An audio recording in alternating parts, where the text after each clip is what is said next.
world of deceit, telling the truth is a revolutionary act. It's the David Knight Show.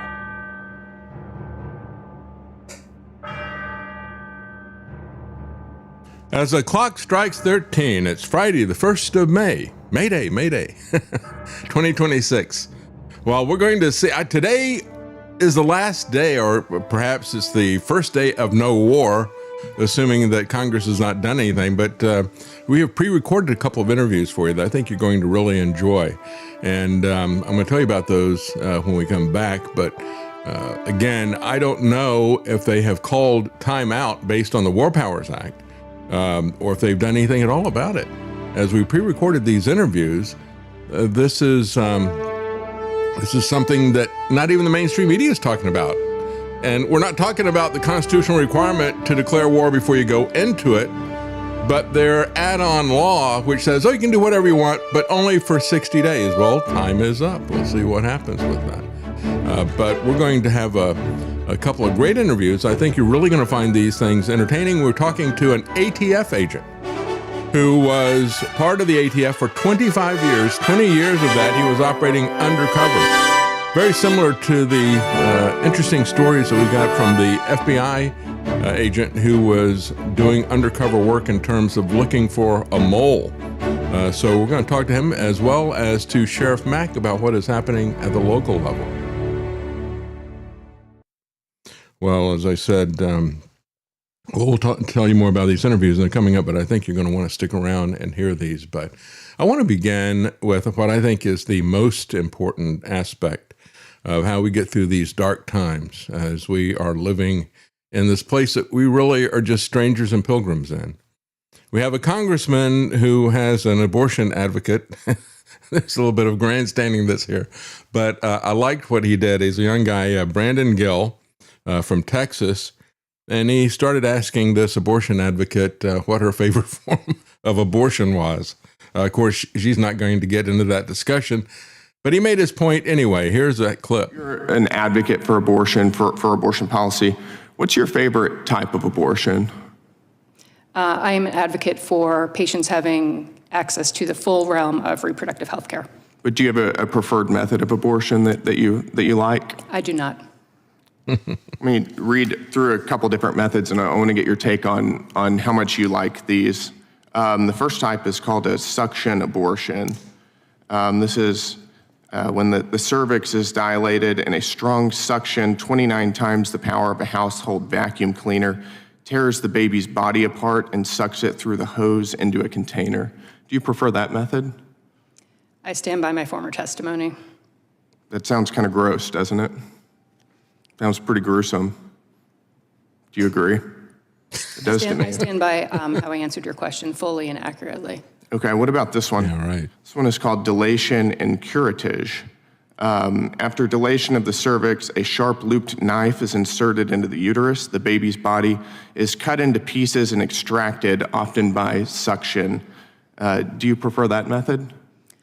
What I believe we are here to talk about today is the FACE Act. We are not here to talk about the I'm asking you, you're legality a of pro-abortion abortion. advocate. I'm asking if you prefer the dilation and curettage method. I am an access to reproductive health care advocate. You don't. Yeah, you don't FACE want to means talk that about abortion the patients don't get to itself. hear Why any is of that? this stuff. I would prefer to talk about the reason that the committee called the hearing. Is it because it's the freedom of uncomfortable to talk access. about?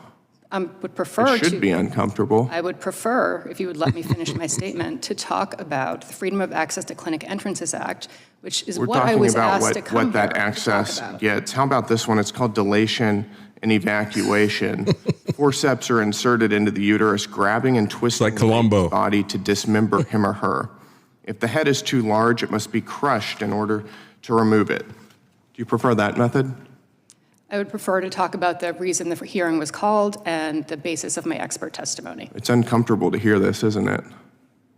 It is. I think it is, because it's barbaric and evil. How about this one? It's called the saline injection. It's when a 20% salt solution is injected through the mother's abdomen into the baby's amniotic fluid. The baby's skin is burned off. The baby ingests the solution and dies of salt poisoning, dehydration, and hemorrhaging of the brain. Do you prefer that method? I would prefer to talk about the subject of the hearing. This is the subject of the hearing. This is about protests outside of abortion clinics. I'm asking you about abortion. I stand by my prior testimony. Okay. I wouldn't want to talk about this either if I were you, because Yeah, this is what you are advocating for, and this is what you want to prevent people from talking to anybody about. You don't want them to think about the fact that you're killing a baby, brutally killing a baby. And, you know, isn't it interesting? I like the way that he did it. It's very deadpan Columbo thing. One more method here. Let me ask you about this one. You might ask, well, do you think that one of these is better for the health of the mother than some of the other ones? Is that a concern of yours? Or are you not interested in the health of the mother? So again, is there a method that is preferred by the abortion clinic? Is one of them easier than, is it less time? Is it less effort? You know, what is really happening here? See, that's the issue. They don't want to talk about the fundamental issue.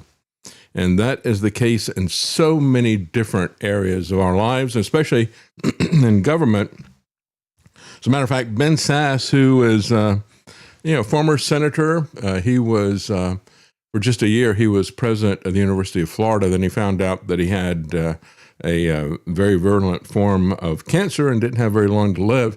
He has been taking some experimental treatment that I played a clip the other day. He's talking about life and death and his Christian belief and other things that are transcendent. And he's still talking about that. It's become a great opportunity for him to get real with people. And he said Congress is not wrestling with big or important questions. And, you know, it's not just Congress. In so many ways, it's each and every one of us as well, isn't it? He said current lawmakers should be more open to publicly adjusting their stance on legislative issues after learning more about a topic or hearing a fresh perspective. And of course, we see them flip-flopping all the time, but not because of principles, but because of donors and political pressure that's put on them. He says it doesn't encourage a lot of humility. It doesn't encourage someone saying, you know what, I used to believe this, but I listened to somebody else and I realized I was wrong and I learned this new thing. He said there isn't any audience for that. He said the Senate needs to be less like Instagram. The Senate needs to be more deliberative. And he said that means less smackdown nonsense that's happening there. Again, the show trials and things like that. And I'm not saying that what Brandon Gill did was smackdown nonsense. People need to hear that. They need to hear what the abortions are about because they do everything they can to stop it. As a matter of fact, you're not allowed to show pictures of aborted babies. There was a woman who ran for Congress simply because she wanted to show those pictures as part of her congressional ad, and they can't censor what you say on a congressional ad. Any other venue, they could censor that. He said a republic actually requires people who do deliberative, long-form discourse, learning, humility, and community building. We are not doing that now, he said. Yeah, we noticed. He said one of the areas where he said lawmakers should take a deeper dive is in AI and its potential to impact society in a positive way. Well, we should also take a look at its ability in a negative way too, shouldn't we? As a matter of fact, I get into that with the ATF agent in the interview that we've got coming up. We talk about that as well as the importance of local law enforcement. In the same way we talked to Sheriff Mack, there's some common ground there that I think is interesting. We also had some interesting, I didn't get into it with him, tell him my opinion. You know my opinion, but I just wanted to hear what he had to say about prohibition in general and about things like civil asset forfeiture. You'll hear all that in the interview as well. One of the areas he said lawmakers should take a deeper dive is artificial intelligence. Again, he said, what the digital revolution does is accelerates almost everything about the human experience. And I would say the most concerning thing, which he's not talking about this, even if he is aware of it, I just don't think he's aware of it, the abuse, the power for abuse that is there. And yet we have in the Trump administration and the Republican Party and even to the Democrat Party as well, they want to give carte blanche and no oversight. As a matter of fact, give legal immunity to damage done by artificial intelligence. That's the Illinois law that we've talked about. And the fact that if you go big, you get immunity. If you have a big model that you spend $100 million on or more, then that's one qualification for immunity. If you do damage of more than $1 billion, if you kill 100 people or more, they will give you legal immunity for your artificial intelligence. And they're incentivizing massive crimes. And at the same time, they're going to shut down their competition.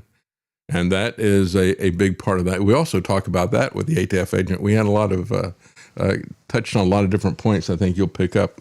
Sass, who's been open about his terminal prostate cancer, has been reckoning with mortality, and he urged his former colleagues to do the same. He said, "We are all mortal. We are all on the clock. We're all going to be pushing up daisies eventually. I think wisdom requires us to grapple with our own death and with our finitude early." So we've got a lot of people who serve in government who really do think that the highest and greatest thing you can ever do is to have the title of senator or congressman. And we could also add president, right? He said that is BS. He said the best thing you can do is to be called dad or mom, lover, neighbor, friend. Those are the things we should aspire to, right? He shared his parting wish for elected officials and citizens. He said, "We need to grapple with our own mortality and with the contributions that we can make to future generations. Turn the hearts of the fathers to their children and their grandchildren." He said, "I'd like a lot more dinner tables to turn off the devices and to put them out of the room and to pour a big glass of wine, break bread together, and wrestle with some really grand questions about what you are building for your family and for your next generation." Wouldn't that be great if we actually did think about that from time to time? Well, you have at least one Christian publication is talking about War Pete and his prayers. I'm not the only one.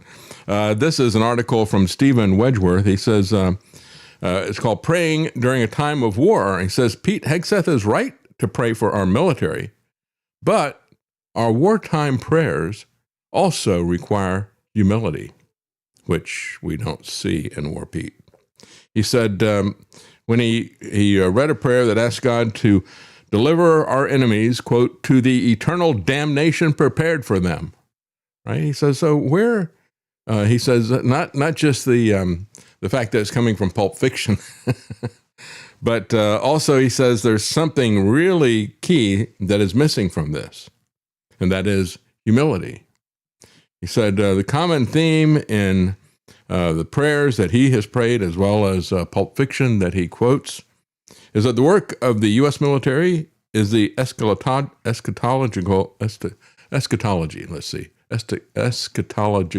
I can't say it. That's funny. Eschatological? Yeah, thank you. That's why I have him here. The end of everything, right? The study of the end of everything. Even if I can't pronounce it, I know what it is. The thing. Anyway, it says it's many people look at this as being the vengeance of God. He said, secular media response was predictably anxious and outraged. How dare Hegseth mingle the divine with America's war? Well, that's not really even the issue. And he talks about how in the past, the kind of prayers that would be offered took the right tone. He gives a couple of examples as to what is missing from Hegseth. He said, it also seems quite likely that the Pope had Hegseth in mind when he stated, God does not listen to the prayers of those who wage war. I'll be more specific. I would say those who are celebrating the murder of people in an unjust, immoral way. And so, when we look at this, it says, help us to send these people to eternal damnation that you have prepared for them. How about helping us to show them the good news about what Christ has done? The awareness that each and every one of us, me, Pete Hegseth, you, each and every one of us, deserves eternal damnation, but something was done in the mercy and grace of God. Jesus Christ was sent, and he died for our sins. That's the message It's not, the gospel is not about vengeance. It's about how vengeance has been assuaged, has been paid for. Jesus paid it all. We don't deserve that. And the idea that our enemies deserve it, but we don't, is really not understanding what the Christian message is. And it really does destroy it, I think, in a sense. So he says it's important to acknowledge the Bible itself teaches that God has ordained the institution of civil government to be the minister of God, a revenger to execute wrath on those that do evil. That's what the Pope is missing. He doesn't understand the concept of a just war. You know, God has ordained government to protect people, not to act as the aggressor. See, we're not avenging evil. We are creating evil. We are initiating the conflict. He said individuals or governments might commit acts that are so heinous as to make a crushingly violent response the only one. But again, War Pete is cheering the aggression, which is never justified. We all understand that. I mean, we all have a certain moral compass. As a matter of fact, a lot of people have pointed out that that is also evidence of God. The fact that we are born to understand certain things, unless we are miseducated by society to believe that it's okay to kill, it's okay to maybe be cannibals, right? Or it's okay to steal. But that's a learned behavior. We all understand instinctively that that is wrong. And if you think about the implications of it, if you decide that you want something somebody else has, you're just going to help yourself to it. You might think down the road that if you have a society like that, then everybody can take my stuff, right? That's why we have governments from a human perspective, but God has ordained them for certain purposes. He says, what is really key here is the lack of humility. There was no introspection. There was no mention of the need for divine mercy. As a matter of fact, Hegseth brags about how he will show no mercy. There was no commending the enemies to the Lord or praying for their repentance, just constant condemnation, even conflating the U.S. military with God himself, which is not surprising when you look at how often they conflate Trump with God himself. This is a problem of this regime. And so, what do we do? Should we just be quiet about all this? This is what the secular people are saying. Said, shut up, I don't want to hear about God. Well, maybe if we knew more about God, we wouldn't have these wars of aggression that we start. He says a prayer manual from the U.S. Civil War contains several prayers for war, but we don't see a single confidence that one army is the embodiment of God. We can also learn from some older ways that Christians prayed for their military. The Book of Common Prayer has got several examples. We even see statements about the wicked deserving punishment, but we also see a sober acknowledgement of our own sins and a request for mercy to ourselves. He said, here's one example, is used by the British Navy before a battle, and here's the abbreviated version of it. O Lord, come and help us, for you give not always the battle to the strong, but you can save by many or by few. Let not our sins cry against us for the vengeance, but hear us, your poor servants, begging mercy and imploring for your help. And so you notice that doesn't sound like anything Pete Hegseth would ever say. It's a shame, really. It is. He says, he goes on to say, it's not all boldness and confident expectation. It's not all boasting about his chariots and his horses. We got the best chariots. We got the most horses of anybody. We're going to send them to eternal damnation. This is the kind of prayer that we see from War Pete.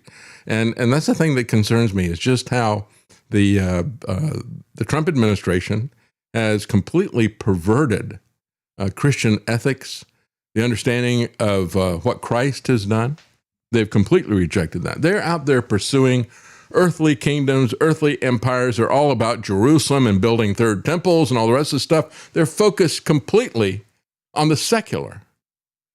And yet they mix their invented God in with all of this. He says there's a measure of humility and fear in these older prayers. He said, our own sins are confessed, and we ask that we not be given what we deserve. He said this prayer sounds much more like the whole counsel of God than what we see from Pete Hegseth. A prayer manual from the U.S. Civil War, for example, contains several prayers for war, but not any confidence that our army is the embodiment of God. Rather, we find a crying out to God to judge between us. That's the phrase that they used. So, again, this is an example from World War II. He said, in this war, this is a prayer that was done in that. I'll give you the abbreviated version of it. In this warfare, we are seeking to serve you, and yet in the waging of it, must needs do many things that are an offense against your love. Accept, we pray, our imperfect offering. Arm us with your Spirit, that our warfare may further the victory of your justice and truth, through Jesus Christ our Lord. Amen. That is a better way to pray. And if Pete Hegseth would say things like that, I wouldn't oppose him. Having courageous and outspoken Christians for our national officials can be a great blessing. But I'll just say, don't misrepresent Christ. Don't kick the good news about what Christ has done to the curb, and don't glory in gory. That's what he does. It has its place to have confidence and decisive action, but so too does gravity, piety, and a fear of the living God. All of that is missing from Hegseth and the Trump regime. Well, there's also, people are talking, I've seen several articles about this, and Trump even said he's got some strange religious idea. The would-be assassin and his manifesto, and this is a headline from FaithWire, reveals bizarre Christian views. And what they think is bizarre about it, they said, it's what he wrote when he said, well, turning the other cheek is when you yourself are oppressed. Turning the other cheek when someone else is oppressed is not Christian behavior, it's complicity in the oppressor's crimes. Well, again, when we look at what he was about to do, he was planning to do an assassination. And we understand, just as we were talking about before, God has ordained governments for certain purposes, and he's ordained methods. And assassination is something that, as a Christian, we cannot support. And we can't support it, by the way, when assassination is done by Trump or by Netanyahu under the color of authority. I don't accept it from them either, just like I don't accept aggressive wars from them either.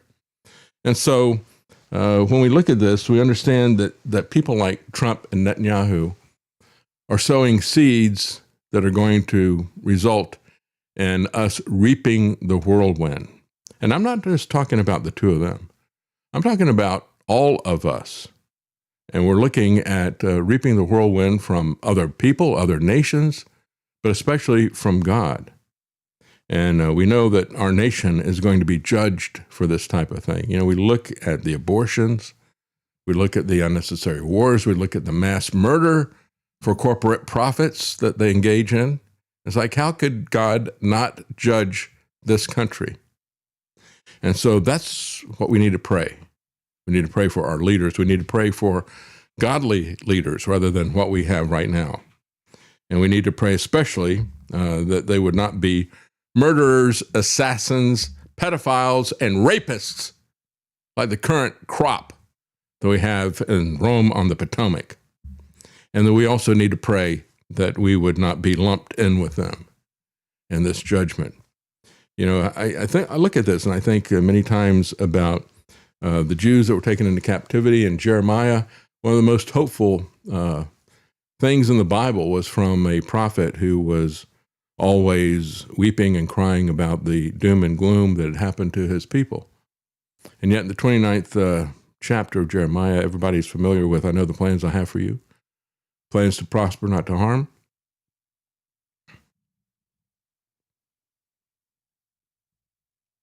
He tells them,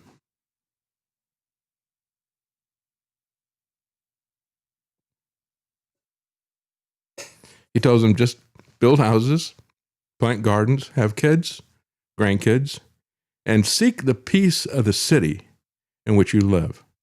Not war, not empire, not power, but peace.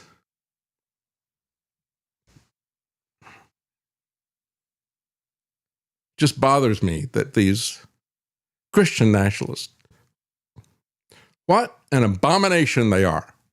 This is not Christ's way.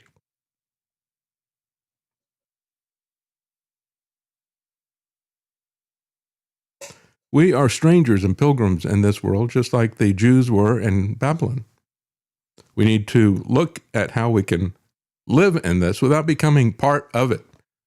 We're not looking to seize land. We're not looking to build temples. We should not join ourselves to people like that as well. Well, I'm going to leave it at that, and we're going to take a break, and we'll be right back with the interviews that I was going to talk about. Stay with us.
Making sense common again. You're listening to The David Knight Show.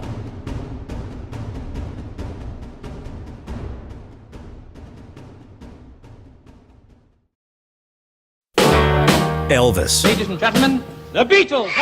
And the sweet sounds of Motown. Find them on the Oldies channel at apsradio.com. All right, joining us now is Sheriff Richard Mack, and he has a Constitutional Sheriffs and Peace Officers Association, that is CSPOA.org.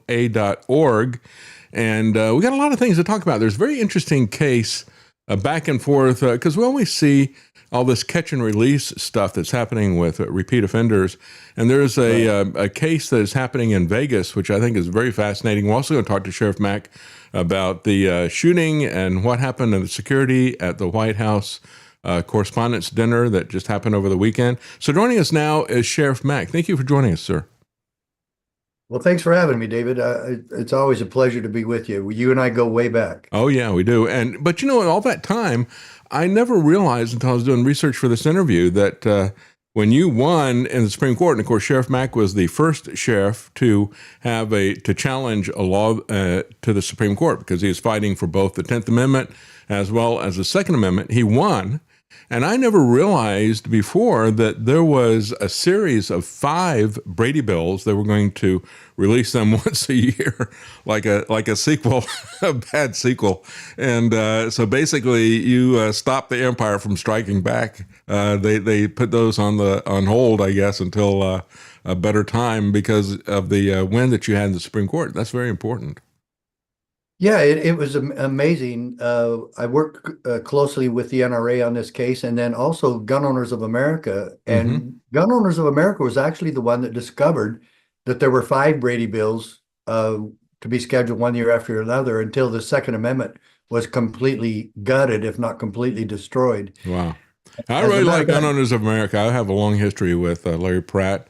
That goes back many years. Totally. His son is now there now, but they have been solid and uncompromising. I mean, they're not willing to sign on to a bad bill just so they can say they've got a victory. Exactly. And you know what you're going to get. If as all the gun rights organizations nationally say, that the Second Amendment is about freedom. If it's about freedom, then don't compromise, because That's right. compromising freedom is an absolute sin. Yes. It's going the other way. It's helping the other side. That's right. Yeah, we never want to compromise our liberty for the promise of security, because that promise is always broken. That's what history has shown. We have a really interesting case that's developing in Las Vegas. You've got a guy who he's 36 years old. He's had 35 arrests. So I looked at that. I laughed at Sheriff Mack, because I thought, well, this guy's gotten arrested every year since he was 2 years old. So I guess we could say he's a career criminal. But and they're not just petty things either. I mean, he's got manslaughter charges against him, and a lot of issues like that. And so you had a situation, and I wanted to talk about this because it raises a couple of interesting points. We see, a lot of times we see arrests for immigration, and they want to say, look, this guy's got a long rap sheet, and he did this serious crime and that serious crime. And I'm thinking, why is he on the streets then, right? Who released this guy, right? Why is he even, I mean, you'd look at this and think, well, they're going to go around the prisons and they're going to deport these people who've got this long rap sheet, and it might be child rape or murder or something like that, but they're out on the street. And so how does that happen? How do you have an illegal immigrant who comes in and commits these serious crimes, and then they're turned out on the street? Well, here's a good example of this. And so you got this guy who's a repeat offender. He's got a lot of arrests, and there is a back and forth with him over this. It's called a justice court. What kind of a court is that in Vegas? Is that like a little district court or something like that, or justice of the, what kind of a court is that? I'm pretty sure it's the same in Arizona as the Superior Court. I think that's it, because justice court has to be a higher one up, or it's not a justice of the peace court. Right. That's why I was asking. It's not like is this a justice of the peace? Just go marry somebody and leave us alone. Right. Exactly. But he's hell bent for some reason on letting this guy out under electronic monitoring system. And under state law, this is not a case of a sheriff. The sheriff got into an argument with this, or legal argument, we should say. I mean, they weren't yelling at each other, but he wanted this repeat offender released with electronic monitoring, and the sheriff said, no, we've looked at it. He's too dangerous to do this. And then the judge got upset, threatened contempt on him, and then they appealed it to the state Supreme Court. And it turns out that there is a law that says that the sheriff has the ability to make that determination if they think the individual is too dangerous, because they have to administer this program. Tell us a bit more about that, some of the details. Well, that's Sheriff Kevin McMahill in Las Vegas, and this is one of the greatest examples of what sheriff's offices should be nationwide. Not just because of what he did here, but way back. I don't even know when it started, but it was way back, maybe 100 years ago, that the Clark County Sheriff was in charge of Las Vegas Metro Police. Mm-hmm. And so Las Vegas Metro is Clark County Sheriff's Office. And that's how it should be nationwide. Yeah. And why? Because the sheriff is elected. That's and right. the people must know that they can depend on local law enforcement to answer to them instead of a city council committee or the town manager. The town manager is not the boss of the sheriff. Mm-hmm. The boss of the sheriff is we the people, his constituents, the voters. And so we the people are in charge of this government. As Abraham Lincoln said, we the people are the rightful owners and masters of the courts and Congress. And not to pervert the Constitution, but to pervert those who would pervert the Constitution. Mm-hmm. Mm-hmm. So that's our job, making sure that they're doing it right. As far as Sheriff McMahill, I met with him a couple of years ago at his request. We met at a funeral for another sheriff in Nevada, and we became pretty good friends. And I kept in touch with him, and I told him, hey, I want to stop by and make sure that you're familiar with my Supreme Court case. And this is it, David, as you're probably familiar with this. I put together this pamphlet that is a review of the highlights of the case. Mm-hmm. Every American should have this in their pocket. in their car, in their home. Show it to your kids. But the most important thing you could do with this is they're 3 for $5, okay? They're very inexpensive. But you should be getting dozens of these and passing them around to your city councils, your county commissioners, your county manager, your county attorney, and especially your sheriff, if he doesn't already have this. And Sheriff McMahill is a great example. Once you show people the truth, they do something about it.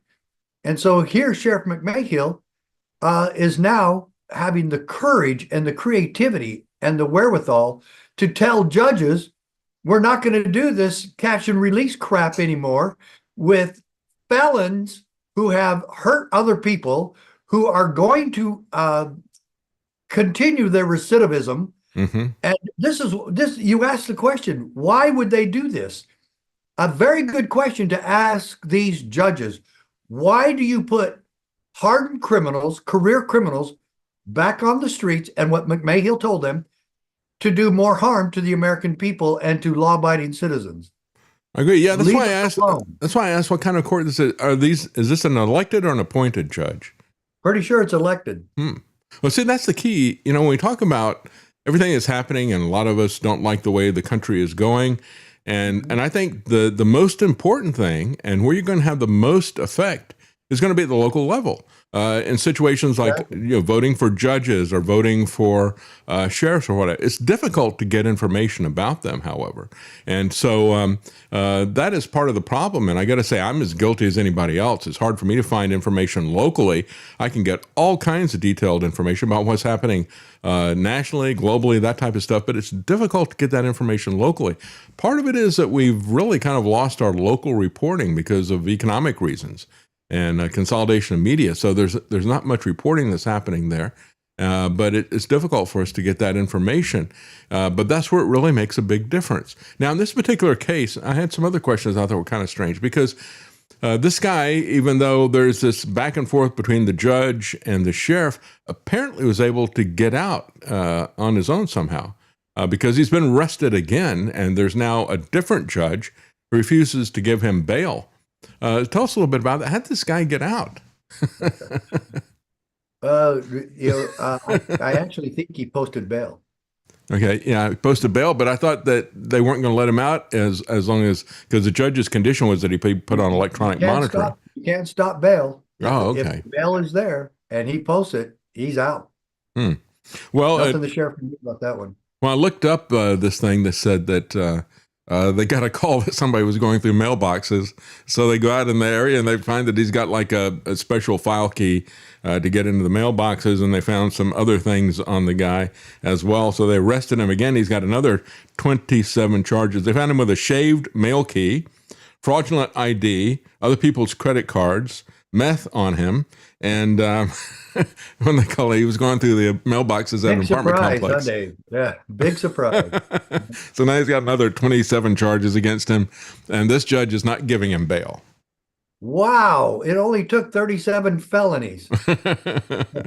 No, and then he might be a good judge. There are some good judges left in America, but and the statistics with what McMahill has done, he's done this to 4 different judges in the Las Vegas area. Mm-hmm. It wasn't just the one judge. Yeah. He's done it to 4 different judges on 11 different inmates.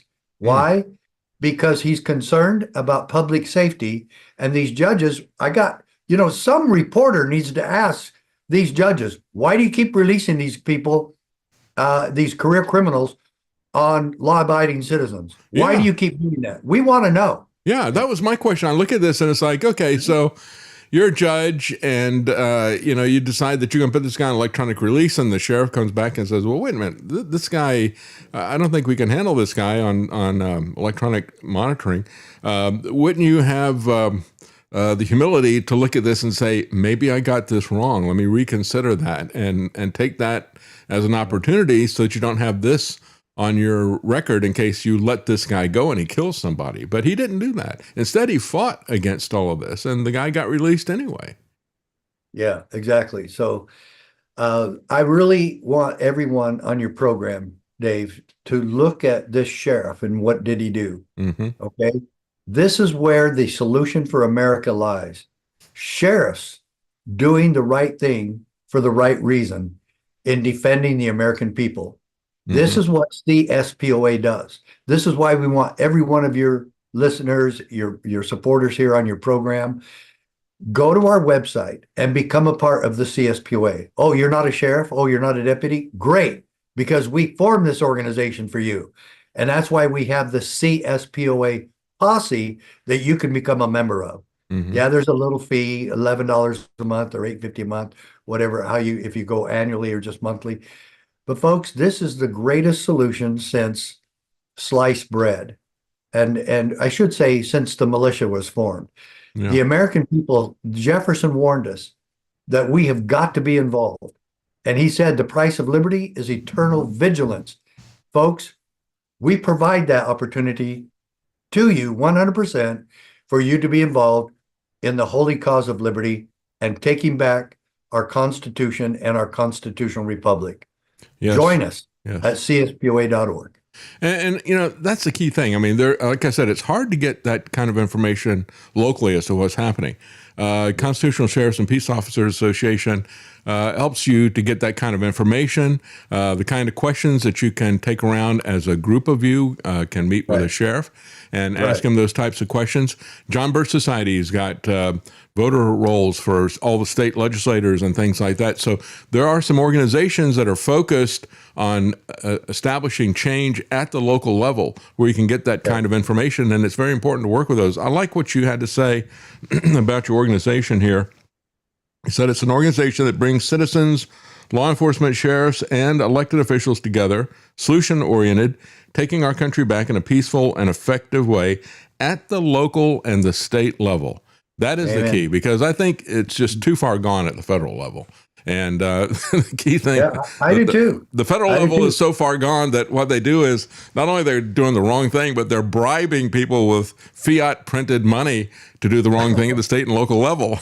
It's like that's the Southern Poverty Law Center, bribing people to help them make hate bigger and better. Yeah, that's right. That's right. Talk a little bit about what happened with the White House Correspondents' Dinner. And because I played a clip where there was a couple of Fox reporters who were laughing about it. They said, yeah, they just got a couple small ladies over there holding the door open for people. That's what the security is here. They just couldn't believe it. And of course, the guy who put the manifesto out, the alleged shooter, was mocking it as well. What's your take on that as somebody who's run security for things like that?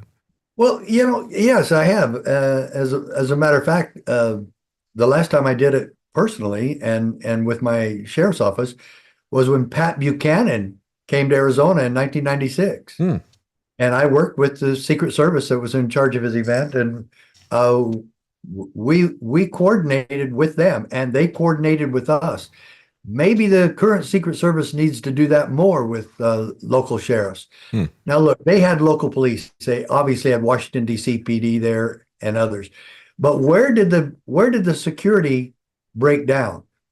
The minute this Cole Allen got on the train, there's no security on trains. There's no metal detectors. There's nobody checking luggage. There's nobody checking what you have. People could be going and bringing bombs on trains, and the train people wouldn't know any different. What has to happen there is what I wish would happen at the airports, that the airlines and the train companies would do their own security. Quit waiting for the federal government to take care of your problem. Okay? And as a matter of fact, when they cut off the money, about funding. That's right. When they cut off the money, there were several airports where they basically do the same TSA stuff. And I look at it, and I've said my opinion is it's security theater, because whenever they test these guys, they fail like 90% of the time. I said, so what you take away from that is that there's not really a threat at the airports and airplanes. And of course, we had a case that basically the TSA said that in their internal communications. There was a guy who was challenging the body scanners, and as part of his discovery, he was able to get that. Now, of course, when they posted it on pacer.gov, which is where they put the lawsuits, they wanted to redact that, but they made a mistake and they put up the unredacted lawsuit. And then they discovered it later in the day, and then they put up the redacted version and took the other one down. And we were able to get both copies of that. And so we could see what they didn't want us to see. And so they said in 2011, there's no threats to airports or airplanes. And that was at the same time that they were threatening to make Texas a no-fly zone because they were going to stop the body pat downs of children and things like that. So it is kind of interesting. When I talked about it, I said, here's a situation. It's almost like a joint session of Congress where you got the president, the vice president, and the third person in the line of succession, the Speaker of the House. They were all there in that one spot, and yet there's no security there. Isn't that interesting? I was just talking about this. Who's number 4? Is that Secretary of State? Yeah, I'm not sure. I'd have to go back and look. Yeah, I'd have to look that up too, because I can't remember. I know that, but I knew it once, but I forgot it. So, maybe Rubio was there too. I don't know. well, he is Secretary of State. Yeah. Who knows? So, yeah, I think he's it's a big party. He's fourth in line.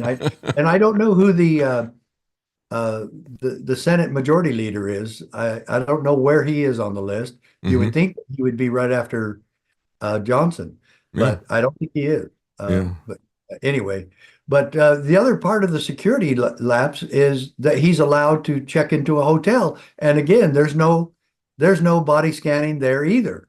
Yeah, I mentioned that because when I went to Bilderberg in Copenhagen, we knew which hotel it was going to be, and we booked into that hotel a couple of days earlier, hoping that we could be there at the hotel where these guys are so we could get some pictures that are close up. Sure. Turned out we didn't need to. That year, Bilderberg, they had it at a hotel that was right on a main road, and the furthest they got anybody away was across the street on a 4-lane road that went through there. So we were able to see everybody that was coming and going, which was really unusual for Bilderberg. But we went in the day before they were supposed to meet to get our hotel rooms, and they already had the place covered with people in uniform and scanners and all this other kind of stuff, and they bum rushed us right out the door when we went in there. And yet here's a situation where you got the top 3 office holders are all going to be meeting there the next day, and this guy's allowed to stay. They don't hassle him at all.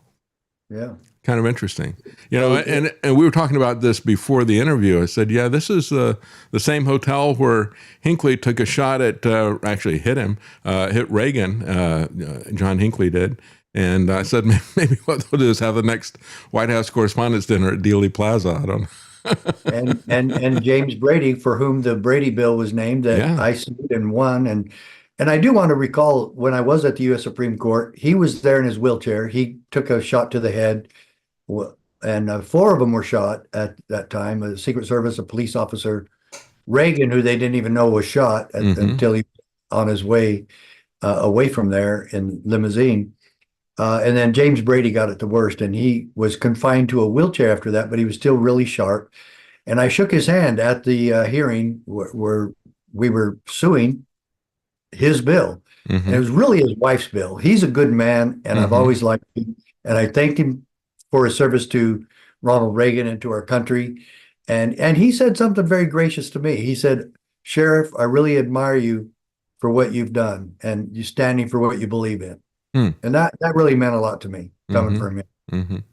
Yeah, it's a tragedy, but we have to look at the larger principles that are involved here, and that's really what you were talking about. It wasn't simply about his personal tragedy, and so often we see that it becomes a cause celeb, and it's all organized around something bad that happened to one person, and it is not. It doesn't really undo what happened to that person to set up a really bad law that's going to cause a lot of people to be harmed. His wife, Sarah Brady, was the one that exploited him for the gun control movement known as the Brady Bill, and she should have been ashamed of herself, but she wasn't. And so I didn't like her at all, but I really liked James Brady. Yeah. Well, you said when we were talking about presidential assassinations, you said you've been to Dealey Plaza twice. What was your impression of it? I've been there as well. The first time I went there, I have to tell you, I was with my son, and he was like 18 years old, about to graduate from high school. And I took him through it and showed him the museum and showed him the theory of the magic bullet and the pristine bullet and all that. and he laughed. He laughed at me. Yeah. Well, I mean, it worked for Arlen Specter. I mean, elevate him up to be a senator for life. Basically, he got paid off for putting forward the magic bullet theory. Yeah, well, and not only that, the Warren Commission report. If you want a good laugh, read that. It's another laughable thing. Yeah. But the main thing that I thought when I was there is how spooky it was, because it looked exactly like it did back in 1963 at the assassination. It was, everything was the same.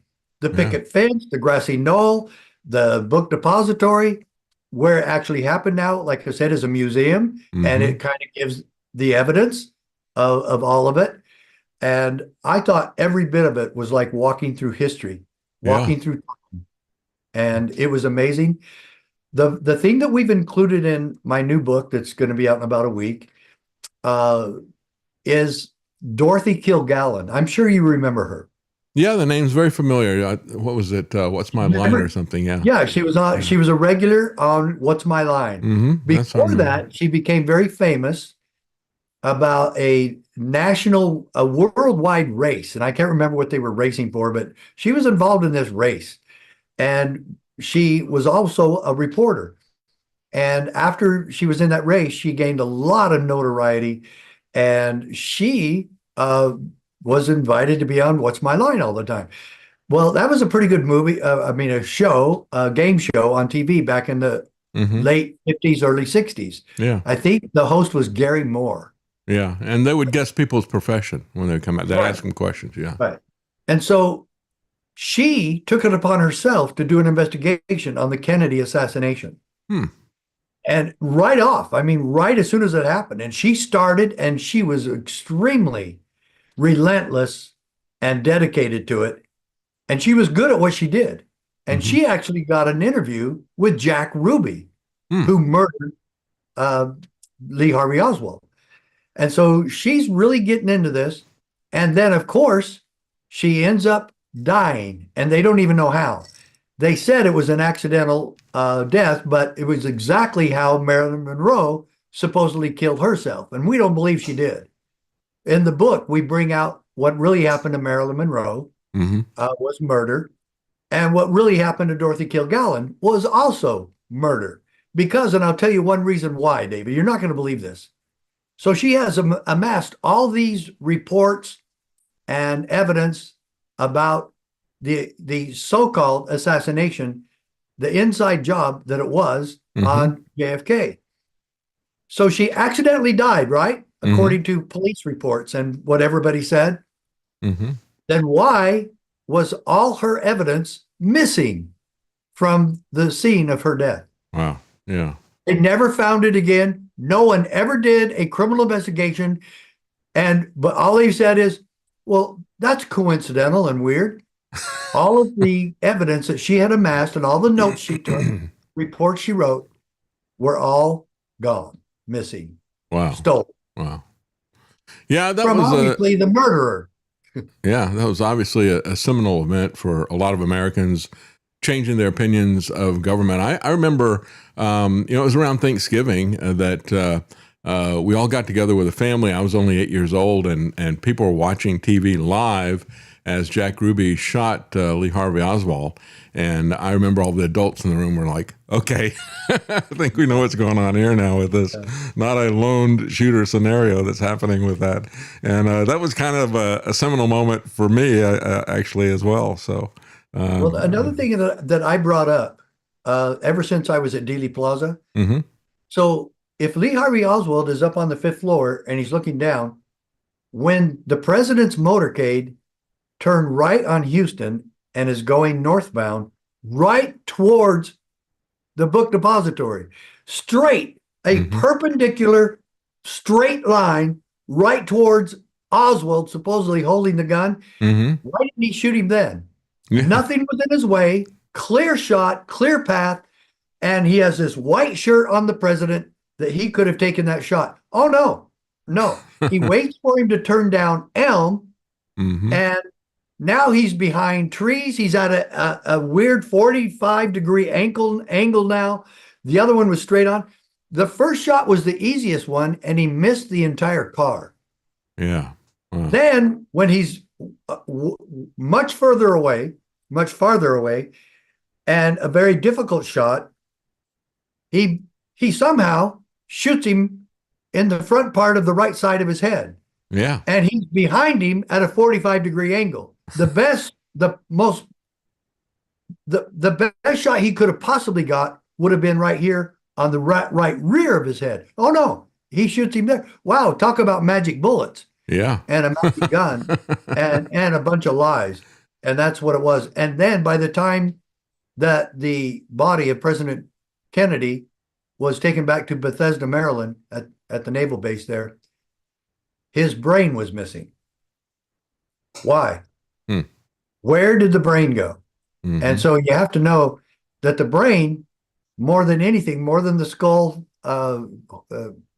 ballistics that the bullet caused of the hole in his head, and a big chunk of his skull was back on the trunk, and that's what Jackie was in her fit of panic, was crawling back on there to get a piece of his skull and bring it back to him. She was trying to make him better. And of course she was out of her head with panic. And so the key component here is the brain could have shown the exact trajectory of the bullet. So they had to get rid of that evidence, and they did. Wow. Yeah, it's such a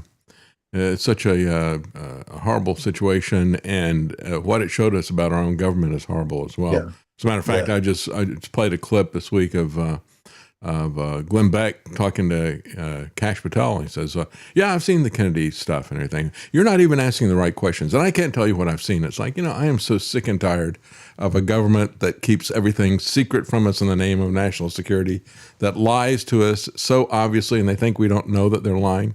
Right. That really has become the hallmark of our government, hasn't it? Right. And they did it even at 9/11. The FBI said, well, we hurried up and got rid of all the evidence because we wanted to bring closure to this horrible, horrible situation. We want to help heal the American people. That's not your job. Yeah. Your job is to investigate. That's right. We'll worry about being bringing closure with our clergymen, but you're not our counselor. You're not our family counselor. You're not our national counselor. And I'm fed up with government that thinks they have to take care of me and help me through a hard time. We hired you to investigate, not throw all the evidence in the bottom of the ocean. Well, just look at what recently came out about the Epstein Ranch, the Zorro Ranch, large ranch they'd had out there. They just reopened that case because they said the FBI came in and said to the state and local investigators, we've got this, we're going to take care of this. And then they just shut it down. And when that came out in this recent, one of these recent document releases, they opened it up again. The state legislature said they appropriated millions of dollars for them to do their own investigation because the FBI shut down. And I've seen this so many times. I saw it with Flight 800, where there was a question as to whether or not the plane was shot down accidentally as part of the naval exercises that happened. And there'd been something that was exactly the same type of thing that happened with Iran. And they had been conducting U.S. naval operations there, and they accidentally shot down a consumer jet. And they compensated people in Iran for that, but they denied it here. And you had people who had been involved as far as air traffic controllers. They had documents. The FBI went around to their house and confiscated the evidence and then just shut the investigation down. And if you ask me, Dave, they're pretty close to doing the same with these 11 or 12 scientists that have been murdered and kidnapped or both since 2022. And I don't get this at all, that they waited till the 11th scientist was murdered to start an investigation, and Comer announced, "Oh, we better start a congressional investigation." If I want a good investigation, that's the last place I want investigating. Yeah, we've seen that over and over again. How with Trey Gowdy and Benghazi, and we've seen Jim Jordan do dog and pony shows over and over again, and nothing ever comes of any of that stuff. It's just grandstanding, is what it is. Yeah, and Trey Gowdy. I mean, when they discovered that back in like 2015, that DEA agents down in Colombia were having sex parties with the cartels, and they had a big hearing about that. Trey Gowdy, he was really pointing his finger and yelling at the director of the DEA, the first female director ever. And the only thing that happened after they found out that this really did happen, and they were taking no action, no disciplinary action on these criminals, these DEA crimes. Having sex parties with the cartels is about 5 different felonies per event, and they were doing it for years. And so not only were none of them disciplined, none of them were charged criminally, and they got, some of them got reassigned. Oh, and then this is the really thing that will take care of it. The female director of the FBI resigned. I mean, of the DEA resigned. Yeah. That's all that happened. You can look that up, folks. Don't believe me. Look it up. DEA sex crimes in Colombia, and you'll get all sorts of information about it. Well, I laugh because it's just so far over the top. It's like, it's just absurd. It's just crazy. You can't make this Typical stuff government. up. Typical government doing nothing about real serious criminal activity by the people we're paying. Yeah. They're supposed to be arresting and going after the cartels. Instead, the cartels are providing sex parties for all these DEA agents for years. Yeah. Well, I mean, just look at the fact that it's the U.S. government that created the CIA, created the crack cocaine epidemic, and so the whole thing has not really worked out too well for us. But, talking about the Constitution, Sheriff Mack, I say this all the time. We have 2 amendments in the Constitution that testify to the fact that the government doesn't have any constitutional authority to prohibit anything like that. And so we had to have a constitutional amendment to prohibit alcohol. Why did they go to all that trouble? Well, because back at that point in time, people actually tried to stay within the Constitution. We just don't care about that anymore. No. And obviously they don't care about the Constitution, or there wouldn't be 20,000 gun control laws that obviously make gun control against the law. The Second Amendment makes gun control in America against the law. That's right. So what does Congress do? Form the BATF that can monitor every day, every citizen who has a gun. Yeah, that's right. Talk about your book here. It's called The Democrat Murder of America, Demagoguery in the First Degree. Don't you love that title? Yeah, that's about to come out, isn't it? Yeah, that's a great title. Well, it should be the ebook should be out in about a week. Okay. And we keep getting more we have to add to the book, like what Virginia did. We already had Virginia on about what they did in their election, electing an attorney general who supported killing his opponent and his children. That actually happened. But of course he won anyway, because Democrats don't care about violence. Yeah. They celebrate violence, just like they did when Charlie Kirk was murdered. And even now, they're celebrating the recent assassination on Trump. What are they celebrating? Great. Let's do more gun control. That's all that meant to them. Do you think that Trump will go along with that? Because, I mean, we did see in his first administration, he had Dianne Feinstein right there next to him. And he had, what's the guy that's running for re-election as a senator in Texas?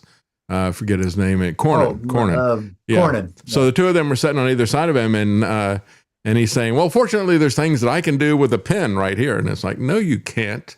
You can't amend the Constitution with a pen. And, so I don't know. It seems like he's amenable to that. What do you think? I certainly pray that he's not, because gun control only affects the law-abiding citizen and helps arm even better the gangs and the cartels and the Bloods and the Crips and the Tren de Agua. And so we've got to make sure that we understand why the founding fathers put the Second Amendment in the Constitution in the first place. And it wasn't for duck hunting. It was to fulfill the part of the Declaration of Independence that says it is the right of the people, it is the duty of the people to throw off such government and establish new guards for our happiness. No, it's gotten way off. But to make sure that everyone gets this, you've got to be involved in the process of restoring freedom to America. And what's going on right now is the utter destruction. And yes, okay, are there some Republicans who were problems? Yeah, but most of them were really acting. A lot of them are Democrats who switch parties to try to control the other party from within. Yeah. And then you have the rhinos who say they're Republicans, but they're really not. Mm-hmm. And so it is really the Democrat Party. And people say this uniparty. Okay, I get it. There's a few things that they do similarly and agree on. One is national debt. They both cause that. Okay? I get that. Yeah. Both of them help fund Planned Parenthood. Yeah. The Democrats way more than the Republicans, but yes, some Republicans did it too. Mm-hmm. And then the utter corruption of Washington, D.C., that's both of them. Yeah, that's right. But again, I will still put more blame on the Democrats. That's why, I look at this and it's like we really have to do something at the state and local level. As a matter of fact, there was something That's I thought was the only really solution left. That's right. It was Elon Musk who said, you got to hand it to George Soros. He understands how to do this. He's spending a lot of money on attorneys general at the very state County level, attorney, and also at the DAs and various places, putting millions of dollars in these races and getting the kind of people he wants in there so they can just turn people loose. And he said he's getting so much more bang for the buck by operating at the state and local level. When you look at how many voters there are and how much you can get, the leverage you get for your money, he said it makes a lot of sense. And so just from a pragmatic standpoint, that's really where we should start to try to refocus our understanding. We need to understand what the national and the global agendas are, because those are going to come at us. But the way that we stop it is where the rubber meets the road, and that is at the state and local level. Because as you showed with your lawsuit, we can nullify. That's the middle road there, is to nullify these bad laws and to refuse to be commandeered by them. And so we can shut that down. And so the local sheriff and the elections for judges, those are so important. The juries are vitally important, and we've lost jury trials. Pretty much people have given up on jury trials because that has also been rigged. That needs a lot of reform. Because if you're going to let the lawyers pick the jurors, that's it. It's kind of like redistricting. We need educated juries. We need educated citizens. And if you're not educated, it's going to be easy to be manipulated by the attorneys there, including the judge. That's right. But what we do, when they pick the juries, it's kind of like this battle that's going on in all these different states about the gerrymandering. If they can go in and pick the voters, they know they're going to win if they do that. And that's what they do with the jury trials. They go in and pick the voters on the trial. And so there's some room for reform there, but people are not even talking about that yet. So anyway, I'm proud that our case stopped the Brady Bill movement, because Howard Metzenbaum actually introduced Brady Bill 2 just 2 weeks after I filed. And at that time, I'm completely by myself. I was the only sheriff in the entire United States doing this lawsuit out of 3,087. It didn't really change too much because only 6 others joined me in the lawsuit. So there's 7 of us doing this out of 3,086. So the percentage didn't really change that much, but it helped save the case. And I have to tell you, when Brady Bill 2 was introduced, it got stalled in committee because they brought up that there was a sheriff suing on Brady Bill 1. How can we promulgate the second one when the first one's in court? Mm-hmm. And so they put a stall on that one. They put a hold on it. And then when we won, Brady Bills 2, 3, 4, and 5 never came up again. By the time the 5th one would have been passed, the Second Amendment would have been completely destroyed. And this is about the 3rd time. It was the first time, but there's been 2 times since where sheriffs have actually stood strong for the Second Amendment. There's been 3 times in recent history since 1997 where the sheriffs of this country have literally saved the Second Amendment from the federal government and whatever administration was in there at the time. It happened under Clinton, it happened under Obama, and it happened under Biden. Thank you, sheriffs of America. Folks, if you want to be a part of that movement, join us at cspoa.org. Yes, that's very important. And what you mentioned is really important. We talk all the time about precedents and the importance of precedents. And there it is in your case, because you had the case at trial, and then even more so because you won, that set up a precedent. And so in that particular case, we got a good precedent that is being set, but usually we don't see that. Usually it's going the other way. So it's nice to see a good precedent being set for once, and I really do thank you for doing that. And again, folks, go to cspoa.org, and is that where they can find your book, Sheriff Mack? Yeah, I have other books. I've written 7 books, but my new book will be on there very shortly. Yes. Okay, great. And you can join as part of the posse, and they've got an information kit that Sheriff Mack and I have talked about in previous interviews, a set of questions. And it's a great thing. If you got a bunch of friends, who have this questionnaire from the Constitutional Sheriffs and Peace Officer Association, you can get a meeting with a sheriff and you can ask them questions about, give them this questionnaire to see where they stand on some of these issues. That'll give you more information than you're ever going to get out of any of these websites that will go through and ask them a question. These questions are a lot more thoughtful and probing questions. So you might be able to get, if you got several people with you, as we've talked about in the past with Sheriff Mack, usually they'll let you talk to them. You say, we're a committee here from such and such a jurisdiction. We're from this neighborhood. And, oh, well, okay, we got a group of people here that I can talk to if I... And every Wednesday we have training for the posse members. So CSPOA Posse webinar is every Wednesday. So it'll be tomorrow. Hopefully you'll join and be ready to go with us tomorrow. But we help train you how to work with your sheriff. That's great. That's great. Well, thank you so much, Sheriff Mack. It's always great talking to you. Love the history. It was really fascinating today. Thank you so much. Well, thank you too. See you next time. All right. Bye-bye.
Liberty. It's your move. And now, The David Knight Show. If you like the Eagles, On a dark desert highway, the Cars, and Huey Lewis in the News, they say the heart of rock and roll is still beating. you'll love the Classic Hits channel at APS Radio. Download our app or listen now at apsradio.com. And joining us now is Lou Belose. He's a retired ATF special agent, and he is a co-author of a book about a guy that he worked with on many very dangerous situations as an informant against drug cartels, biker gangs, even the Gambino family. The name of the book is Ray Khan, The Betrayal of an Informant. And so we're going to talk to him about what life was like inside the ATF and some of these cases, what that was like. So thank you for joining us, Lou. Thank you. It's an honor to be here. Thank you. I just want to be upfront about it, where I'm coming from. And of course, my audience knows that I don't think there's any constitutional authority for the ATF to start with. But having said that, I wanted to know what it was like on the inside. And it sounds like you've got an amazing story. They came after the informant that you used for quite some time, and they came after you as well, but you were exonerated. And we're interested to hear the story about what happened to the informant and what the two of you were doing in terms of the investigations of these crime families. So tell us a little bit about your history there at the ATF. You were there for 25 years, I think. Yeah, 26. I'd just like to start out by saying my whole life very pro Second Amendment. All the guys I worked with at ATF very pro Second Amendment. And we enforce the federal gun laws, and there is a need for federal gun laws. Every law-abiding citizen in this country should have a gun, know how to use it, and protect themselves. But let's just be honest. Let's face facts. There is a small percentage of people here in this country who should not possess firearms. And that is the reason why ATF exists. Previously convicted felons, okay? People who've been adjudicated mentally deficient, illegal aliens, right? It's all the 18 United States Code, 922G, that whole list of people who should not possess firearms. And that's, that's basically why ATF exists, right? Because they make everyone else look bad, because they're trigger pullers and they're out there doing bad things.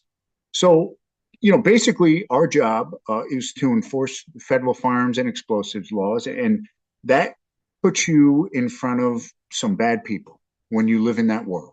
Those are the ones who are out there on the streets victimizing all the good people and doing bad things with guns. And, I found personally that the best way to not only identify, but to stop that very small percentage, those people, was through undercover infiltration. What better way, to gather real-time intelligence and real-time evidence than being able to insert your own asset right into the middle of these gangs, these cartels, right? These criminal organizations.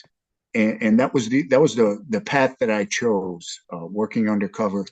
I was, and that's one of the things that when I looked at the story, the general description of Ray Khan, that was what really kind of startled me, because usually you see informants or somebody who already exists in that world. They've been a criminal in that world for a long time, but you got a guy who is basically a gas station owner or employee, and he had never had a criminal record, never been involved in any of that stuff. That's the interesting thing, I think, is how he could get involved in that world. Yeah, this was a guy who had never shot a gun, didn't know what in the bullet came out of a gun.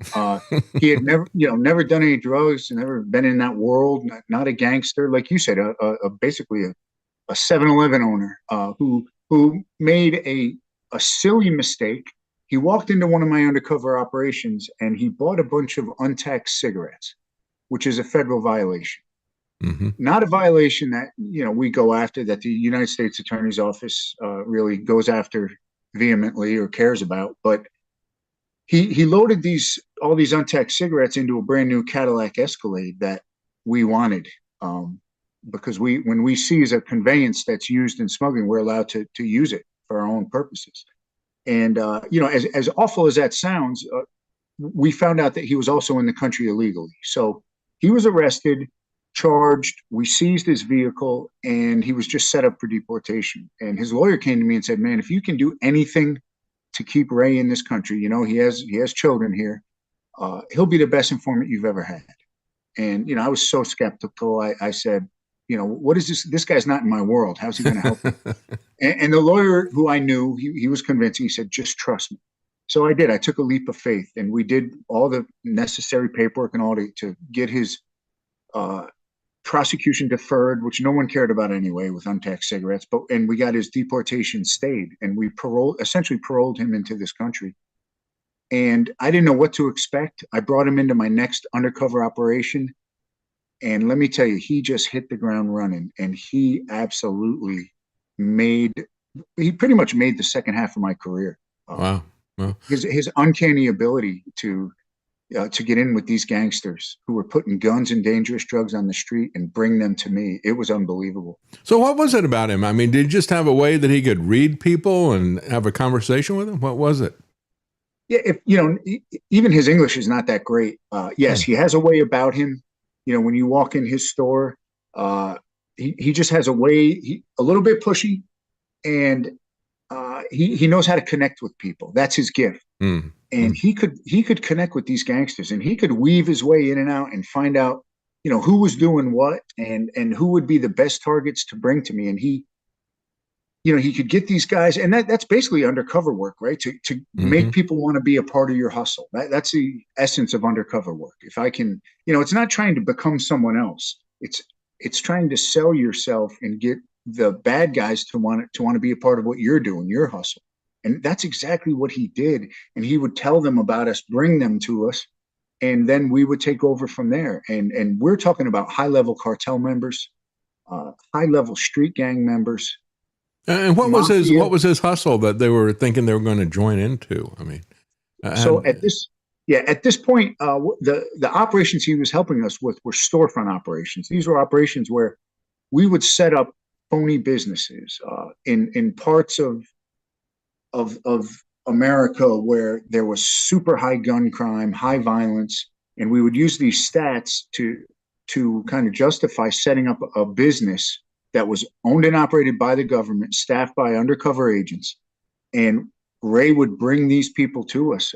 We would kind of put out that spider web, and we would end up, these are the people who were putting illegal guns on the streets. These were the people who were putting dangerous drugs on the streets. And what did they think they were going to get from these businesses that you set up? I mean, what type of businesses would you set up, and what were they thinking they were going to get a part of?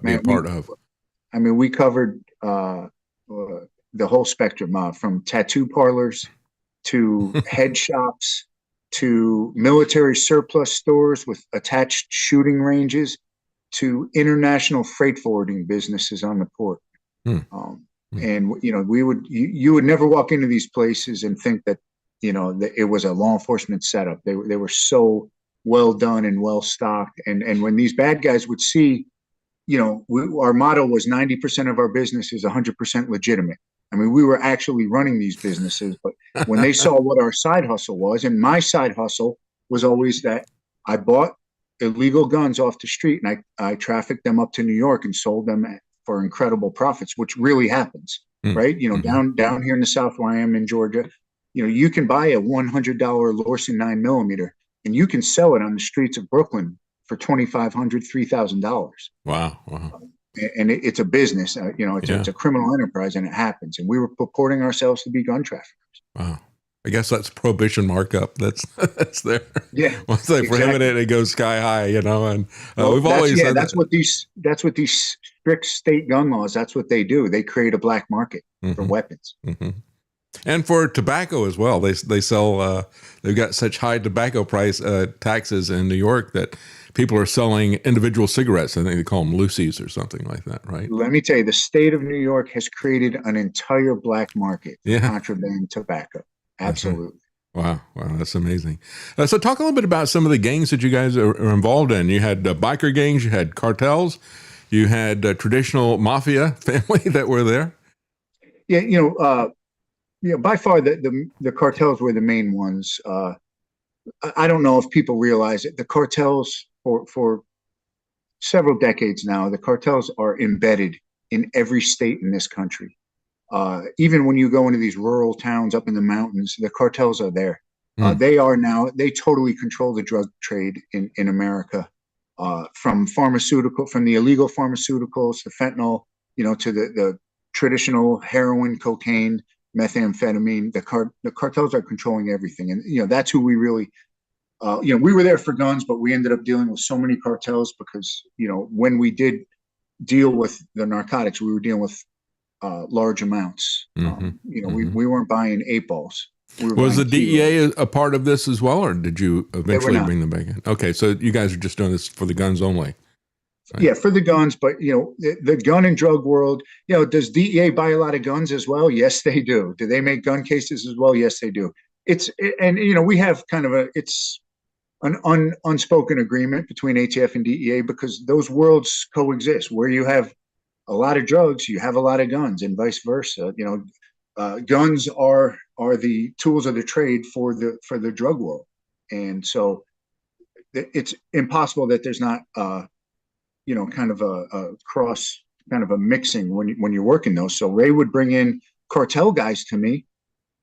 We would buy some drugs from them, and when they saw our hustle with the guns, they would say, "Well, listen, if you're into guns, we got shipments of AR-15s we're sending to South America. We'll sell them to you here." And And next thing we know, we're buying guns off these cartel guys as well.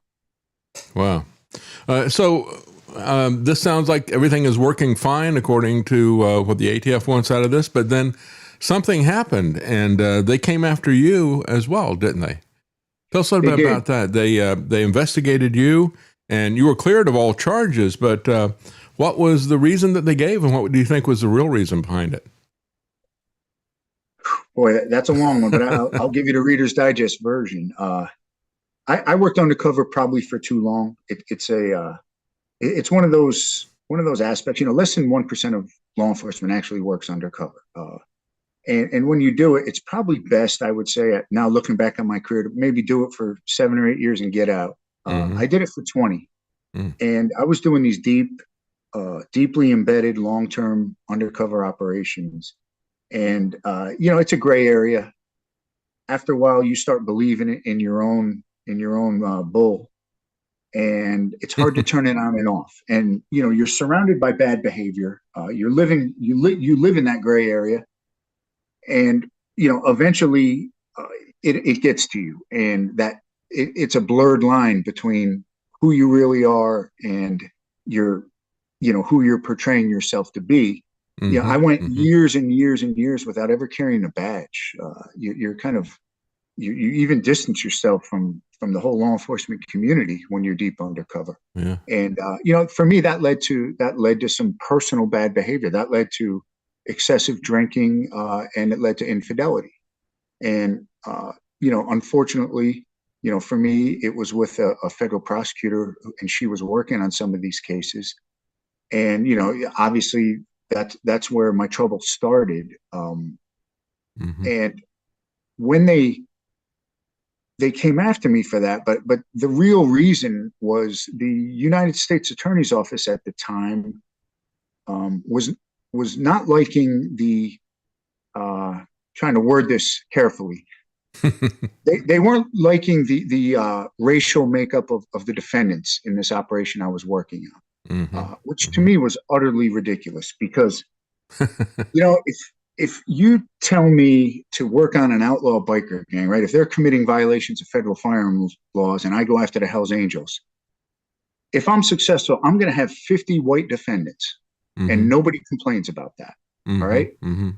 This case was being worked in an urban environment. All right. So the victims of this community are going to be Black, right? The perpetrators are Black. And it would have been the same if it was a Hispanic community. Yeah. And so because that was, and this was a U.S. attorney at the time who had been appointed under the Obama administration, who seemed to care more about, instead of fighting crime, the racial inequities. And again, I've locked up more white guys than any other agent probably, but sure, yeah. This particular case, he didn't like the racial makeup of the defendants. He had even asked me about it. And that in my opinion is the real reason that they came after us. And Wow. and eventually, as you said, the OIG did a 2-year investigation. They put more effort into this than they do a homicide, and came up with absolutely nothing. And no findings against me, but it essentially ruined my undercover career, which probably was a blessing because it was time to stop. For me So because they're coming after you, that kind of exposed what was happening. Is that why it ruined your career? Yeah. Yeah, I spent I was invisible for my whole career, and all of a sudden now it's on the internet and in the newspapers. Yeah. So now you're a victim of the DEI police. Exactly. And so then you got cleared with all this. And so then your book is about the betrayal of your informant, Ray Kahn. What happened with that? What happened with Ray? All right. So, and I don't portray Ray as an angel. All right. We don't find our informants in church. But, as a law enforcement officer, you have to look at what's the greater good for the community you're trying to protect. And Ray and his entire crew there, that culture of the 7-Eleven owners and all that, they're always looking for ways to get around the taxes and all that. That's their culture. Okay. Well, I mean, everybody's looking for a way to get around the taxes. Absolutely. You know, there's tax avoidance, which Yes. is part of the game, but there's tax evasion, which is, again, you know, the thing they come after you for. But sure. when you look at that, your case kind of reminds me of Joe Bannister, I've interviewed many times. He was a criminal investigator for the IRS, and he asked some questions about some of the tax code, and he got on their bad side, and they came after him. And he was exonerated, but still, you know, it's that type of thing. When you look at the institution, it can be something that's kind of a side issue or a minor issue, as it was with you. Yeah. Well, so they had come after Ray, unbeknownst to me, while we were working. You know, they just it was actually the Department of Revenue here in Georgia that just, you know, Ray was, for whatever reason, they were actually helping us with these operations, and behind our backs, they were working cases on Ray. Again, for silly, you know, things that really, this guy's bringing in dangerous drugs. He's bringing in cartel members, machine guns, sawed-off shotguns. You know, as a law enforcement officer, I don't care if he's not paying taxes on the honey buns he's selling at his 7-Eleven, right? You have to look at what's important. So he was actually arrested a few times during these operations, and I had to, you know, get him out. And but once I got jammed up and I could no longer protect him, they really went after him. And I mean, it's a crazy story. But as soon as I got jammed up, he went and became an informant for Homeland Security. And when they indicted him on state RICO charges for these tax RICO issues, charges. Wow. Yes, state RICO charges. He was advised to run while his lawyers worked on it. He was advised by law enforcement officers who knew, you know, his value. They said, hey, man, you know, if I was you, I would get out of town for a while. And he did. He became a fugitive up in New York City. Wow. And now it's a lot easier to be a fugitive when you have a lot of money, which Ray did. It's tough to be a fugitive these days if you have to live under a bridge and you don't have any money. But you know, Ray had cash, and he survived for a long time up in New York. He even had to run around in New York when they went up looking for him a little bit. But his lawyers, and this is the craziest part of this whole story, it eventually came out through the hard work of his lawyers that the main revenue guys, who are law enforcement officers, you know, here in Georgia, who were coming after him, were taking bribes from Ray's competition. Oh, wow. Wow. The Indians who he was in competition with down here were giving these guys bribes to go after him. I'm talking about $10,000, $12,000 watches, plane tickets, round trip plane tickets to Europe. And it all came out. And these guys were arrested and perp walked down here in Georgia. And Ray was able to, after 6 or 7 months of being a fugitive up in New York, he was able to triumphantly return to the state of Georgia. Wow. Oh, that's amazing. Yeah, it is. You know, we see that so often, not usually to that criminal extent, but so often businesses will use government to take out their competition. It might just be something that's pretty mundane, like extra regulation or extra barriers to competition or people getting into the business. So that usually it's competitors who are pushing the kind of regulations that we all complain about being excessive. But to basically stick the revenuers on him because he's their competition. That's pretty amazing. So it's interesting you say that. I learned that early on in my career. You know, I actually started in Los Angeles as an ICE agent, but back then it was called INS. And all of our greatest tips in the employer sanctions unit, you know, when we would get a tip that, you know, this company was hiring, you know, 500 illegal aliens and all these violations, those tips always came from another company that was their competition. What better way, you know, and free to get rid of your competition. Wow. Yeah, it is it's a rough world, isn't it? It truly is amazing. So tell us a bit about your book. I mean, do you go into the details of the different cases that you guys were looking at with whether it's cartels or you mentioned one of the first ones you did was the Gambino crime family. On day 2 of a Cleveland operation, he got involved in the Gambino crime family. Do you go into detail with what is happening in each of these individual cases, or to some degree? Yeah, I do. You know, all these cases have been adjudicated, so you know I can talk about them. And you know, that was just one example of we brought brought Ray up to Cleveland on this Gideon operation. And kind of we would just set the informants free and tell them to, bring us, go find out who's doing what and bring it to us. Who's putting guns on the street? Who's selling fentanyl? Who's doing the bad things? And the first day Ray came back to me and said, sir, have you ever heard of the Gambinos? And I said, are you talking about like the Italian crime family? He goes, I believe that's him. I go, yeah, of course I've heard of them. Like everybody has. He goes, well, I have a meeting set up with them tonight. and this was the first day we cut them loose. And these guys wanted to get into, trafficking untaxed cigarettes. Wow. And it was unbelievable. And that was just what he would do. I go into these cases and I talk about how he would find these low-level cartel guys who would come in, and then we would kind of just climb up the ladder, and we would go to their supplier, and once we would ask for higher amounts that they couldn't handle, they would bring us the next level guy, and Ray would help all along the way. And before you know it, maybe we started out buying an ounce, now we're buying 10 kilos from a high level member, and it was all facilitated by Ray. In my career, people don't realize how valuable informants are. Are they a headache and can they be a lot of trouble? Yes.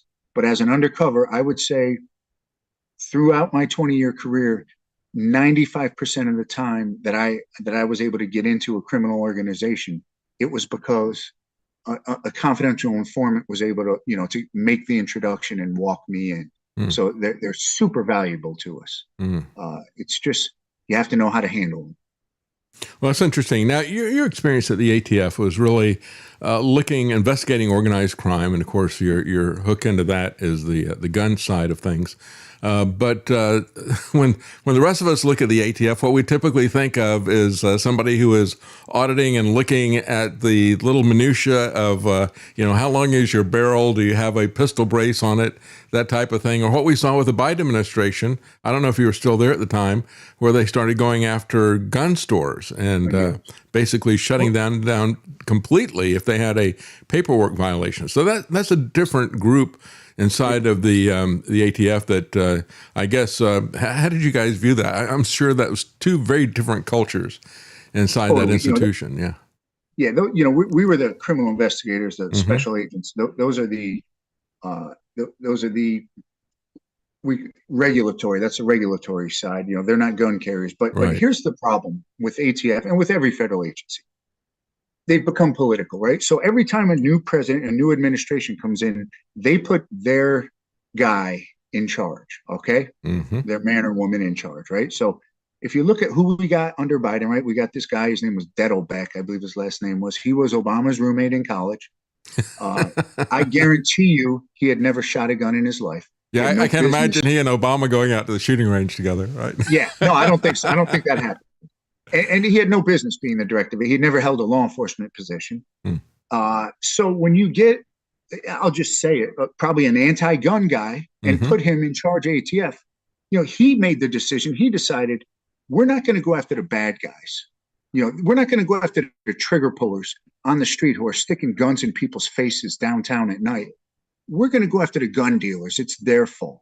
Right. So that's what happens when you get these activists placed in charge of a federal agency. Everything changes and our mission changes. And you see it with the U.S. Attorney's Office, because they kind of direct, you have to sell them on your case. They have to accept it. So when you get these certain U.S. Attorney's Office, U.S. attorneys who are placed by these more liberal administrations, they don't want to prosecute the hardcore criminals. They want to go after gun dealers. They want to go after federal firearms licensees. It must be their fault that all these guns are on the street, involved in all these shootings. Can't be the bad guy's fault. So I don't think people understand that, and those are the ones who are making these decisions and these really bad rulings, that ATF has come out with. But it's not the ATF agent, the man or woman who's on the street going after the trigger pullers. It's not us. Now, I don't know how long you've been out of the ATF, and this possibly wasn't even on their radar at that point in time. But we heard a lot about ghost guns. And so there's a lot of regulations that are going down the pike about 3D printers just in general now because of that. They're using that as the wedge to basically, for other purposes, I believe, to get rid of 3D printers. Did you, was the Gambino crime family creating ghost guns with 3D printers? No, I mean, the crazy thing about the ghost guns, and I was kind of at the end of my career when they started popping up, is that, we weren't seeing that with the big organized crime, and we weren't seeing that with these, not even the cartels or the American street gangs, that are pretty well established and organized, the Gangster Disciples, the Latin Kings and all that.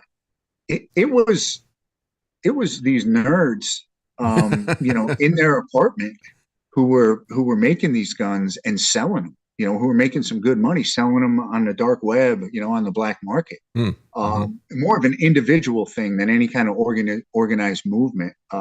And, of course, the government doesn't like these guns because they're untraceable, right? We don't know their origin, and part of our gun laws is that a gun has to be stamped with the serial number, and traceable. And, even as a Second Amendment guy, I don't think that's unreasonable. I don't think it's a bad thing. I think, and again, the problem is now it's created a black market for guns as well, an even bigger black market. Yeah.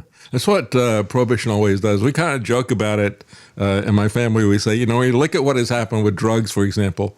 We saw it back even in alcohol prohibition, how it went from people drinking mostly beer and wine to people drinking hard liquor and other things like that. And it seems like that's always the case when you got something that's prohibited. You wind up getting a much more intensified form of it because it's more profitable for the black market to deal with that. And so we've talked about it. We said, boy, if they prohibit guns like the Democrats want to do, you're going to see some pretty wild technology coming out there, I think. Well, look at every city, look at Chicago with the strictest gun laws. There's guns falling out of the trees in Chicago. It doesn't work. That's right. Yeah, it's got a lot of adverse effects to it. I think all prohibition does, as a matter of fact. But it's an amazing story. And it's where can people find the book? Is it available everywhere books are sold? I know you got your own website. Yep, Amazon is definitely the best place, the easiest place. If you just you type in my name, Lou Velosi, or Raycon, you'll find my first book, which is Storefront Sting, which has just been purchased by a major network. And they're going to make a movie out of it? They're going to make a series out of it. Yeah, I was going to say, it sounds like a movie when you start talking about this stuff. Yeah, they're going to go through every storefront I did being a different season, like the tattoo parlor, the shooting range with the military surplus store, the freight forwarding business, all the different ones I did, with different undercover crews and all the crazy things that happened in there, shootouts and fights, and just it was really wild. And so who's bought this? Is this Netflix, you said, that's going to do this? I can't say yet. It's one of the major ones. Yeah. But I knew Raycon was a good follow-up because he was such a big part of the second half of these storefront operations. So I wanted to get his story out there to let the public, give them a little information about informants, how important informants are, and just tell a story of how sometimes the government just gets it wrong. We have so many illegal aliens in this country who are abusing our system and committing crimes, and here we get this guy who is literally a hero, who is responsible for making this country safer, and our government can't even give him a green card. He still doesn't have a green card? Still doesn't. Wow. But Trump's got those gold and platinum cards. If he's got $1 to $5 million, he can buy.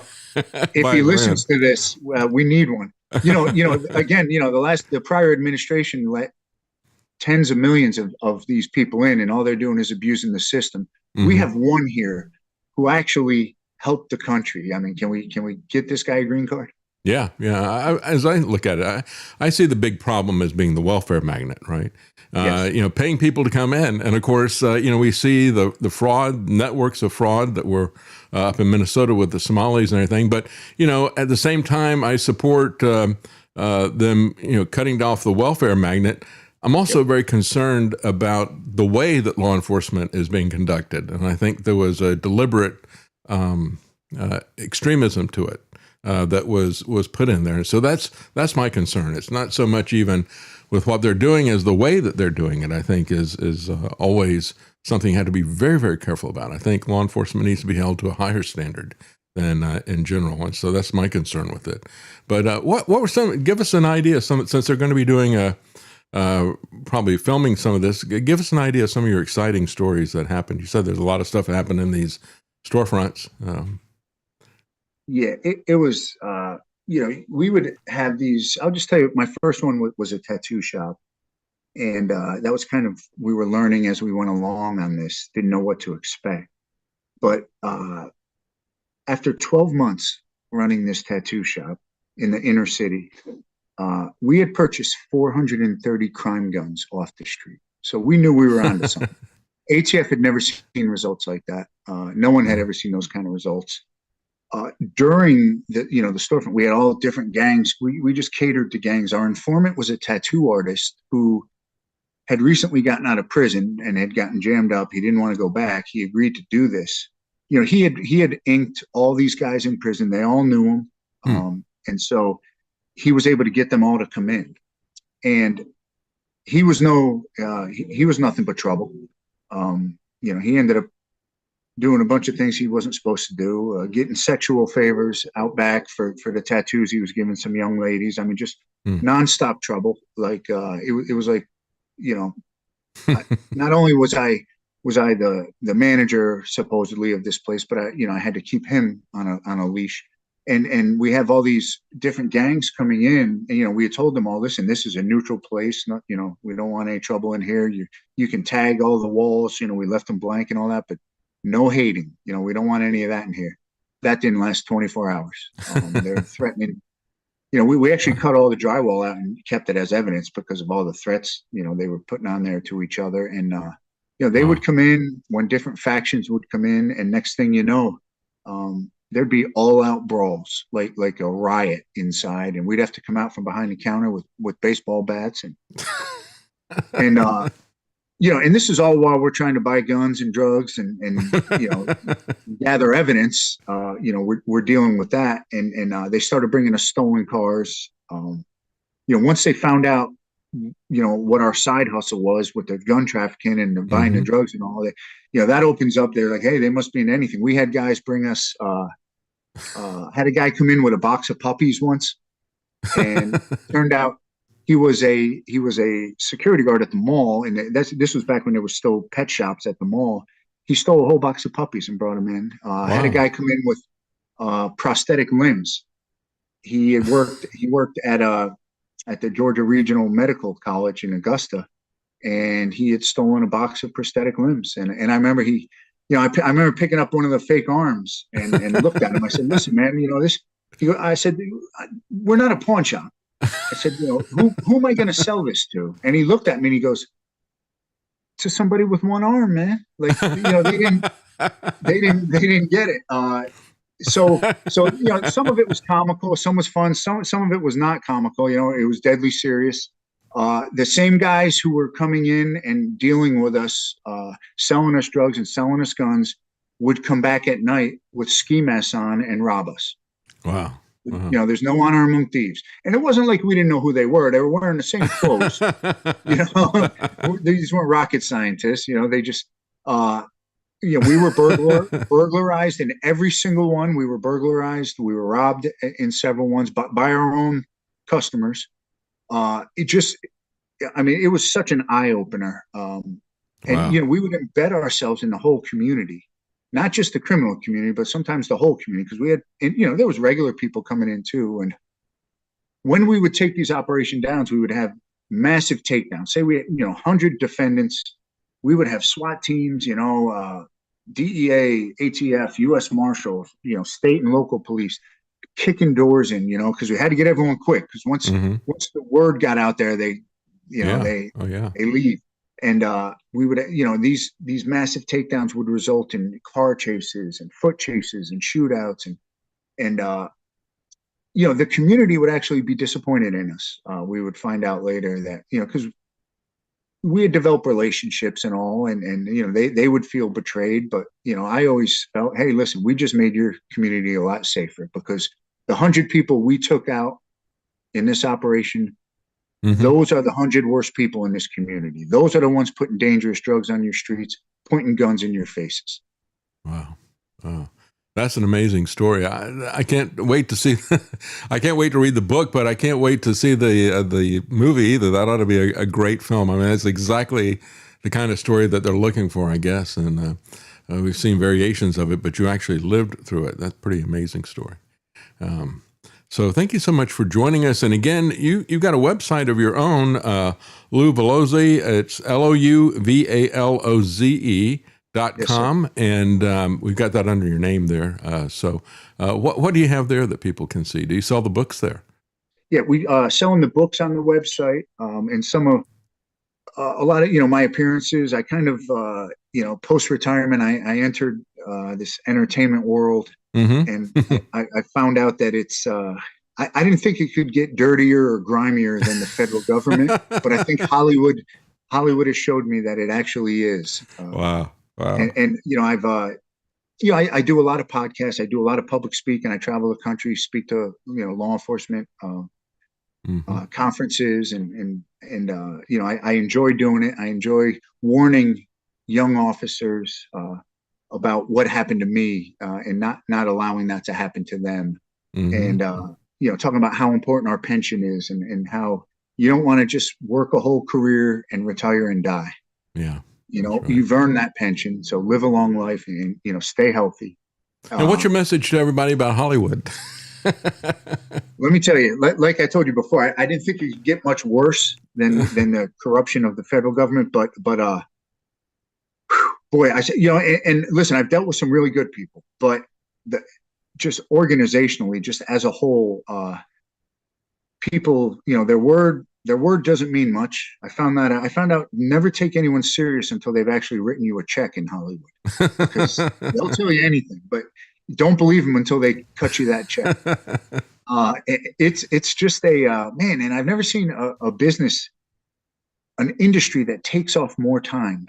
You know, in October, they'll tell me, listen, well, don't expect anything. We got the holidays coming up. No one's going to do anything probably till mid-January. And I'm thinking to myself, we're talking 3 months here. They're taking off 3 months? Yeah. Wow. I never could have made a career in it. I can tell you that. That's better than Congress even. Yeah, exactly. Exactly. Yeah. That's pretty amazing. Yeah. Been an eye opener. You've had some amazing life experiences, and I'm sure these are very interesting books. Thank you so much. Again, the book that we're talking about here is Raycon, The Betrayal of an Informant. And of course, you've got the other one. Was that already out, or is that coming out, about the storefronts? Yes, Storefront Sting, an ATF agent's life undercover. That one's been out now for that's the one that was purchased. It's been out now for about 4 years. And I would like to leave you with a parting thought about ATF, if you'll allow me. Sure, go ahead. So, and I just want to put this out to your audience, and, you know, and to you. If you are an advocate of the Second Amendment, and you know, you're a proponent of gun rights, you should really love ATF. And are you familiar with Colion Noir? No. Big Second Amendment guy. He was an NRA guy, a black guy, lawyer. Yeah. No, I don't know. I don't know him, but go ahead. Yeah.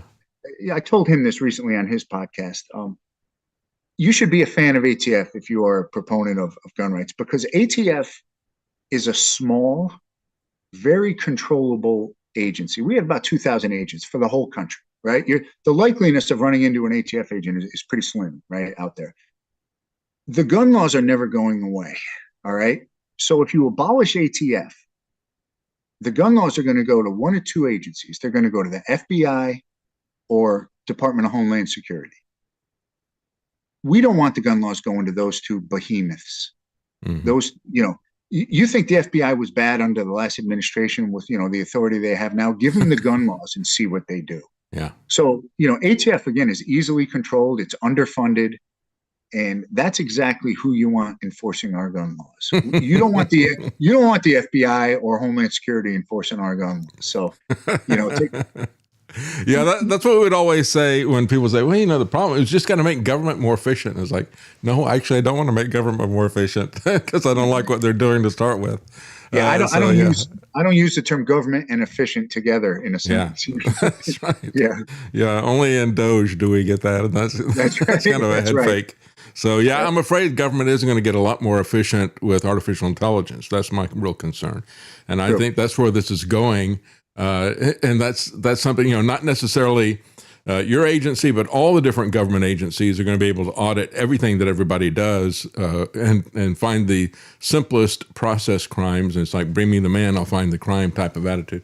Yes. And so I think that's really going to happen. We've already had a situation, as Harvey Silverglate said in his book, 3 Felonies a Day. He said, we got so many laws on the books that people are typically creating 3 felonies a day and they don't even know it. Well, you're going to know it when you get a call from the people who are representing the artificial intelligence that's gone through and audited your life in so many different areas. That's what I'm concerned about, is the overregulation. You are absolutely right. And to me, it all started with traffic cameras and these license plate readers. That's where it started. Yeah. It's just going to get worse. Oh, it is getting worse rapidly through Flock. We got the Flock cameras out there, and they, you create this mechanism where you have these private companies that are basically doing the surveillance and the law enforcement work, and they're just passing it along to the official law enforcement, which is just collating and doing the process work of this stuff. And they do things because they say, well, we're private, we can do whatever we want. We're not governed by the restrictions that would govern us if we are the government. And yet, in reality, they really are. They're just not deputized. They're not official, but they have all these police state powers of surveillance and other things. That's what really is my concern. And we have seen and the money they're making is ridiculous. Yeah. And right. So it gives them more incentive to do more. And if you look at one of these tickets, because my wife and I have gotten them from these traffic cameras, you're absolutely right. There's just one police officer who signs it. Everything else is done by this private company. Yeah, that's right. And frequently it's not even in America. It's another company that's running these automated toll things. And after we moved from Texas, we got several tickets. We were not even in the city that purported to have been a violation of a toll or something. And you waste a lot of time fighting this stuff. You win, obviously, if you fight it, but you waste a lot of time doing it. And if you don't respond right away, they start rapidly multiplying the fees that are on it. There's a lot of issues that are there, and none of that stuff is being addressed by people in government. They're really late to the game if they're ever going to do anything about it. I'm skeptical that they ever want to do anything about it, because I think it is the kind of structure that they really want that is out there. But, the part of it that in terms of the ATF and things like that, I guess really when you look at it from our perspective, it's really the people who are pushing through the regulations that are there, and how, as you pointed out, it's very political. And depending on who is in charge of it, they can really weaponize those regulations against people. And they've got an agenda where they want to see all of the guns disappear. So I think that's the real concern about it. Yeah. Well, thank you so much. Politics has seeped into law enforcement. Yeah. And that's not a good thing. That's right. For the people, for the citizens. Right. That's right. Yeah, I was just talking to Sheriff Mack, who was about the Constitutional Sheriffs and Peace Officers Association. Big guy on pushing for local control of law enforcement, having sheriffs that are elected by the community. I think that's important. And I think the more distant and more bureaucratic everything gets from us, the more dangerous it is. And it's getting rapidly distant and dangerous from us, I think, all the time as we look at it. Well, just take a look at the police chiefs that we currently have in the big cities here in America. Mm-hmm. And I can tell you, it's a bunch of clowns. And they're not elected by the people. They're appointed. Right. That's right. Yeah, that's right. So, yeah, it's a real warning for everybody. But your story is truly amazing and a very interesting story, I'm sure. And I'm sure it'll be very entertaining. I can't believe they would not make it into a movie. It's exactly the kind of story they're looking for. Thank you so much for joining us, Lou. I appreciate it. Lou Velozzi. And again, you can see his website there under his name. He has a website where you can find the book. Of course, you can find it on Amazon or where books are sold. Thank you so much for joining us. It was an honor. You have a great show, and it's an honor to be a part of it. Thank you. Thank you. Glad to have you on. Thank you.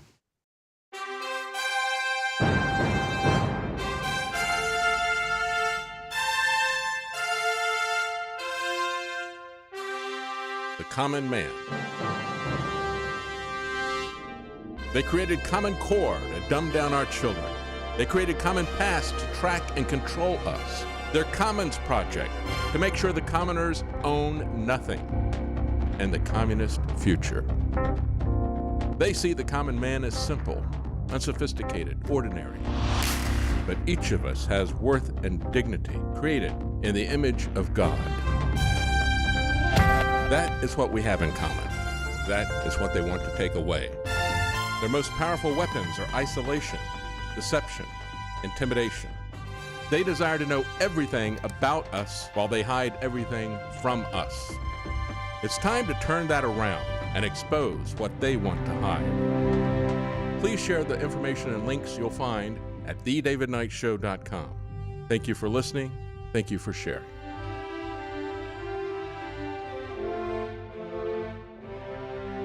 If you can't support us financially, please keep us in your prayers. thedavidknightshow.com.